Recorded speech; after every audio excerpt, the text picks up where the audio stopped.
جہلم بلال رضا حمزہ bag welfare society کی جانب سے ریسکیو ایمبولینس میں بچے کی ڈلیوری کرنے والے ریسکیورز محمد ارسلان اور محمد فرحان کی حوصلہ افزائی کے لیے سرٹیفکیٹس اور کیش ایوارڈ دیا گیا۔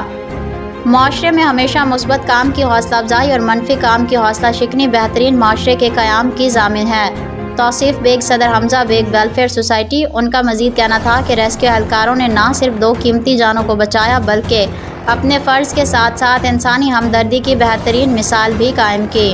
اس موقع پر district emergency officer rescue 1122 engineer Saeed Ahmed نے صدر حمزہ بیگ ویلفیئر سوسائٹی کا شکریہ ادا کرتے ہوئے کہا کہ کمیونٹی کی طرف سے ریسکیورز کی حوصلہ افزائی سے ریسکیورز کا مورال بلند ہوتا ہے۔ ریسکیو 1122 جہلم آئندہ بھی اس جوش و جذبے سے اپنے فرائض سر انجام دیتی رہے گی۔